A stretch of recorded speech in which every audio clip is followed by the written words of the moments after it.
নামটা শুনলেই মনে হয় সারাদিনে যেন আর আউট করাই যাবে না। 22 গজের মধ্যে ছটফট করবেন, ব্যস্ত রাখবেন প্রতিপক্ষের বোলারকে, আর অনায়াসে সেঞ্চুরি করে চলে যাবেন।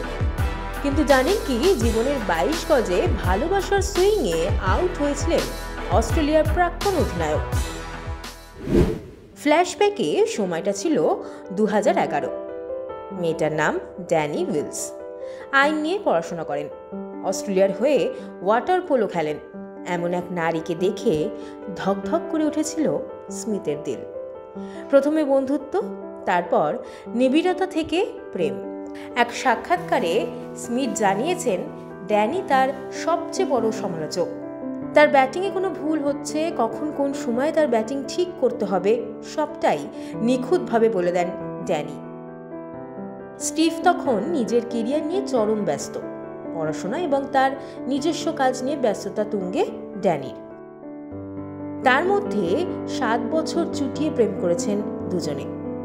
2018 সালে ড্যানিকে বিয়ের কথা বলেছিলেন স্মিথ। তার পিছনে ছিল অনেক নাটক। সেই সময় সদ্য মার্কিন মুলুকে অ্যাথলিট মার্কেটিংয়ের কাজ শুরু করেছেন ড্যানি। হঠাৎ একদিন নিউ ইয়র্কে গিয়ে হাজির হয়েছিলেন স্মিথ, আর হাজির হয়েই ড্যানিকে চমকে দিতে ফোন। স্মিথের ফোন পেয়ে যেন একটু অবাকই হয়েছিল ড্যানি। এক বসন্তের সন্ধ্যায় দুজনে দেখা করেছিলেন রকফেলার সেন্টারে, আর সেই সন্ধ্যাতেই ড্যানিকে বিয়ের প্রস্তাব দিয়েছিলেন স্মিথ। 2018 সালে প্রেম পরিণত হয়েছিল বিয়েতে। ড্যানিকে নিয়ে সুখের সংসার শুরু স্টিভের। অজি মিডিয়াতে দেওয়া সাক্ষাৎকারে স্মিথের উক্তি, তার জীবনে দুজন বন্ধু, একজন বিরাট কোহলি, অন্যজন ড্যানি উইলস।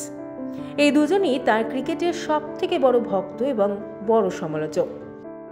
কিভাবে হয়েছিল স্টিভ ড্যানির বিয়ে?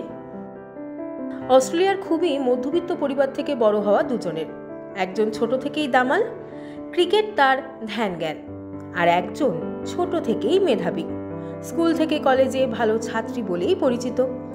এহেন স্টিভ এবং ড্যানির 4 হাত এক হয়েছিল ছিমছাম ঘরোয়া পরিবেশে। হাজির ছিলেন মাত্র কয়েকজন বন্ধুবান্ধব।